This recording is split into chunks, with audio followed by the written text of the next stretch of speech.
Hai semua. Di sini kami akan menjelaskan tentang pelayanan publik dan investasi.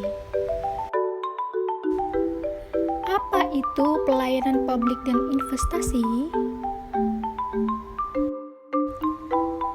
Pelayanan publik adalah pelayanan yang diberikan oleh pemerintah, baik berupa pelayanan pendidikan, pelayanan transportasi umum, pelayanan kesehatan, dan lainnya, yang diberikan ke seluruh warga masyarakat, baik itu wanita, pria, muda, ataupun tua.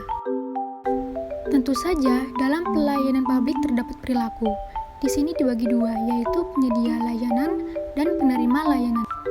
Penyedia layanan adalah bentuk yang dapat memberikan suatu layanan tertentu kepada konsumen, baik berupa layanan dalam bentuk penyerahan barang seperti transportasi umum, listrik, obat-obatan, air, dan lainnya, atau penyediaan jasa seperti guru, pilot, polisi, dokter, dan lainnya.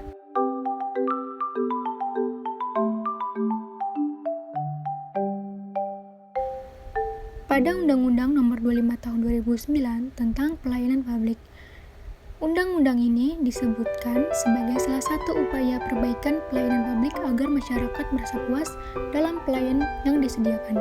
Selain itu, disebutkan juga standar pelayanan dalam penyelenggaraan publik yang harus dipatuhi oleh pemberi dan penerima layanan.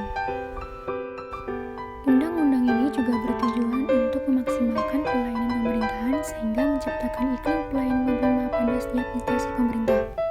Ada beberapa prinsip-prinsip pelayanan publik. Yang pertama, kesederhanaan. Dalam prinsip ini terkandung makna bahwa segala bentuk prosedur atau tata cara dalam pelayanan harus diselenggarakan secara mudah dilaksanakan oleh masyarakat yang meminta pelayanan. Adapun fungsi dari prinsip kesederhanaan diantaranya, yang pertama, memudahkan masyarakat dalam mengurus dan mendapatkan pelayanan. Yang kedua, mengurangi kesempatan kontak langsung antara petugas dan masyarakat. Yang ketiga, meminimalisir terjadi pelayanan yang birokratis atau prosedur panjang. Yang keempat, tidak membutuhkan banyak petugas dalam proses prosedur birokrasi pelaksanaan pelayanan.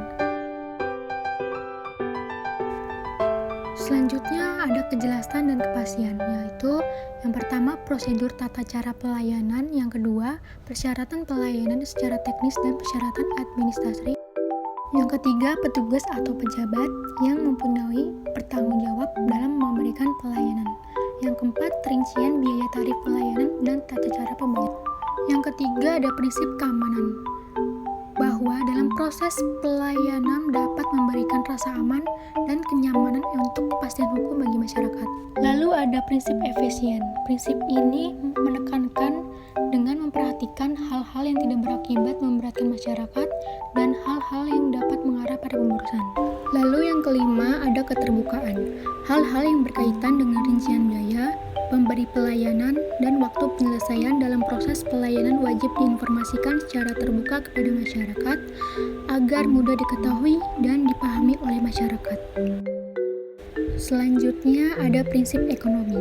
Prinsip ini berisi pengenaan biaya dalam penyelenggaraan publik harus ditetapkan secara wajar, sesuai dengan kemampuan dari masyarakat dan tidak melakukan pungutan liar.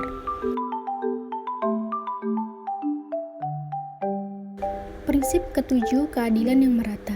Cakupan pelayanan harus diusahakan seluas mungkin dengan distribusi yang merata dan diperlakukan secara adil bagi seluruh lapisan masyarakat.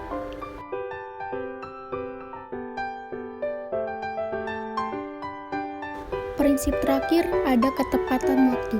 Prinsip ini mengandung makna bahwa dalam pelaksanaan pelayanan harus dapat dilaksanakan dalam jangka waktu yang telah disepakati dalam pelaksanaan pelayanan dengan tidak membuat masyarakat menunggu. Jadi, ada 6 inti pokok dalam strategi meningkatkan kualitas pelayanan publik. Yang pertama itu ada leadership atau kepemimpinan. Yang kedua, ada pendidikan. Ketiga, ada perencanaan. Lalu ada review, komunikasi, dan penghargaan atau pengakuan.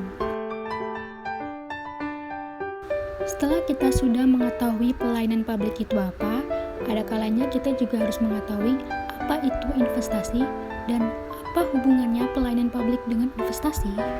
Investasi atau sering kita sebut penanaman modal merupakan penanaman suatu dana atau aset yang dilakukan perorangan ataupun perusahaan dalam jangka waktu tertentu agar memperoleh timbal balik yang lebih di masa yang akan datang. Berdasarkan perilakunya, investasi bisa dilakukan oleh pemerintah maupun swasta. Proses investasi bisa berupa investasi perbankan, portofolio, dan permodalan dalam perusahaan. Banyak dampak positif atau manfaat yang dirasakan dari investasi, yaitu yang pertama, meraih kebebasan dan melindungi kondisi finansial. Melakukan investasi dapat memenuhi kebutuhan dan gaya hidup dengan mendapatkan pendapatan yang cukup dalam pemenuhan kebutuhan dan tidak perlu bergantung pada pekerjaan untuk memperoleh pendapatan. Yang kedua, memenuhi kebutuhan yang memerlukan biaya besar. Lalu kita juga bisa meningkatkan kekayaan dan nilai aset. Apa hubungan investasi dengan pelayanan publik? Dalam melaksanakan pelayanan publik akan menguntungkan banyak pihak. Salah satunya terkait dengan investasi atau penanaman modal.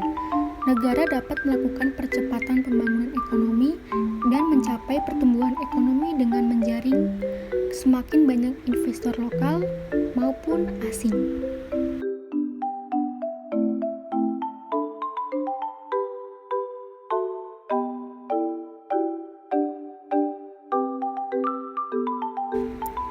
Kegiatan penanaman modal pada dasarnya merupakan suatu kebutuhan bagi orang perseorangan, institusi, korporasi, maupun masyarakat luas pada umumnya.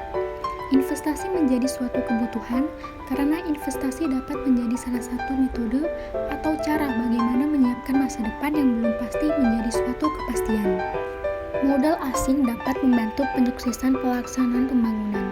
Dengan adanya investasi asing, kita dapat mengelola kekuatan ekonomi, yaitu sumber daya alam yang banyak terdapat di Indonesia, seperti bisa menambah pengalaman, keterampilan, dan teknologi tenaga kerja agar bisa mendapatkan pekerjaan dengan teknologi baru.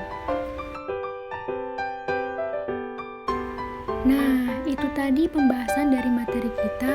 Semoga bisa bermanfaat buat kita semua. Mohon maaf apabila ada banyak kesalahan